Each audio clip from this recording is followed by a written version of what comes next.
അപ്പോൾ ഞാൻ ഈ ഇടയ്ക്ക് ഒരു വീഡിയോ കണ്ടതായിരുന്നു. അപ്പോൾ ഇതിന് രാജ്യാന്തര വിപണിയിലൊക്കെ ഭയങ്കര വിലയാണെന്ന് കണ്ടിട്ട് നോക്കിയതാണ്.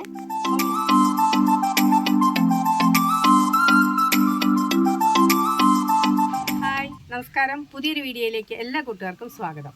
നമ്മുടെ ഇന്നത്തെ വീഡിയോ എന്ന് പറയുന്നത് മുറുകൂട്ടി എന്ന ഔഷധ സസ്യത്തെക്കുറിച്ചുള്ളതാണ്. അപ്പോൾ ഈ ചെടിയെക്കുറിച്ച് കൂടുതലായിട്ട് പറയുന്നതിന് മുമ്പായിട്ട്, നമ്മുടെ വീഡിയോയിലേക്ക് കിടക്കുന്നതിന് മുമ്പായിട്ട് വീഡിയോ സബ്സ്ക്രൈബ് ചെയ്യാത്തവരുണ്ടെങ്കിൽ ഒന്ന് സബ്സ്ക്രൈബ് ചെയ്തേക്കണേ. വീഡിയോ ഇഷ്ടപ്പെട്ടാൽ തീർച്ചയായും ലൈക്ക് തരാനും ഷെയർ ചെയ്യാനും കമൻറ്റ് ചെയ്യാനും മറക്കരുത്. അപ്പോൾ വീഡിയോയിലേക്ക് പോകാം. ഇത് നിലത്ത് പടർന്ന് വളരുന്ന ഒരു ചെടിയാണ്.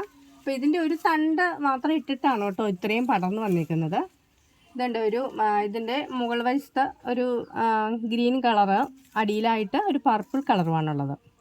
ഇത് നമുക്ക് മുറിവൊക്കെ ഉണ്ടാകുന്ന സമയത്ത് ഇതുപോലെ ഒരു ഇല എടുത്തിട്ട് അതിൻ്റെ നീര് നന്നായിട്ടൊന്ന് എടുത്തിട്ട് ആ മുറിവിൽ പുരട്ടി കഴിഞ്ഞിട്ടുണ്ടെങ്കിൽ പെട്ടെന്ന് തന്നെ മുറിവുണങ്ങും. ഒരുപാട് കാലമൊക്കെ ആയിട്ട് ഉണങ്ങാത്ത മുറിവുണ്ടെങ്കിൽ ഇതിൻ്റെ നീര് അതുപോലെ തേച്ച് കഴിഞ്ഞിട്ടുണ്ടെങ്കിൽ ആ മുറിവ് ഉണങ്ങിക്കോളും.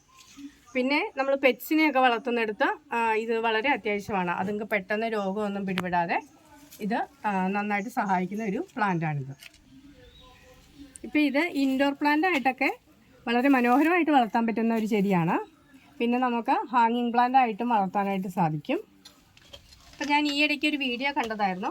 അപ്പോൾ ഇതിന് രാജ്യാന്തര വിപണിയിലൊക്കെ ഭയങ്കര വിലയാണെന്ന് കണ്ടിട്ട് നോക്കിയതാണ്. അപ്പോൾ മില്ലിഗ്രാമിന് 6000 രൂപ വരെ ഒക്കെ വിലയുള്ള ഒരു സസ്യമാണിതെന്നാണ് കേട്ടത്. പക്ഷേ നമ്മൾ ഇവിടുത്തെ നഴ്സറികളിലൊന്നും ഇത് സെയിലിനായിട്ട് എത്തിയിട്ടില്ല. പിന്നെ ഞാൻ ഗൂഗിളിലൊക്കെ സെർച്ച് ചെയ്ത് ഒരുപാട് നോക്കി. മുറിവുകൾക്ക് മാത്രമല്ല കേട്ടോ, പിന്നെ ചൊറി, ചിരങ്ങ പോലെയൊക്കെ കുട്ടികൾക്കുണ്ടാകുന്ന രോഗങ്ങളില്ലേ, അതിനൊക്കെ ഇത് ഉപയോഗിക്കാൻ പറ്റുന്നതാണ്.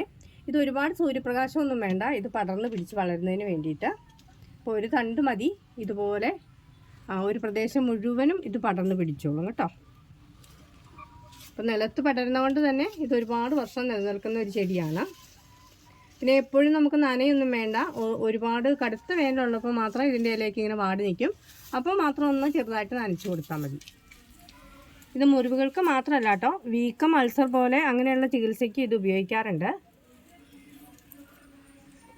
പിന്നെ ഇതൊരു ആൻറ്റി ബാക്ടീരിയലായിട്ട് ഉപയോഗിക്കാറുണ്ട്. പിന്നെ നമ്മൾ വിളർച്ച പോലുള്ള അസുഖങ്ങൾക്കും ആന്തരികമായിട്ട് കഴിക്കുന്നത് നല്ലതാണെന്നാണ് പറയപ്പെടുന്നത്. അപ്പോൾ ഈ ചെടിയെക്കുറിച്ച് നമുക്കറിയാവുന്ന കാര്യങ്ങളാണ് വീഡിയോയിൽ ഷെയർ ചെയ്തേക്കുന്നത്. നിങ്ങൾക്കറിയാവുന്ന കാര്യങ്ങൾ നിങ്ങളുടെ വിലയേറിയ അഭിപ്രായങ്ങളായിട്ട് കമൻറ്റ് ബോക്സിലൊന്ന് പറയാനായിട്ട് മടിക്കരുത്. അപ്പോൾ വീഡിയോ ഇഷ്ടപ്പെട്ടാൽ തീർച്ചയായും ലൈക്ക് ചെയ്യാനായിട്ട് മറക്കരുത്. അപ്പോൾ ഇതുവരെ വീഡിയോ കണ്ട എല്ലാവർക്കും നന്ദി.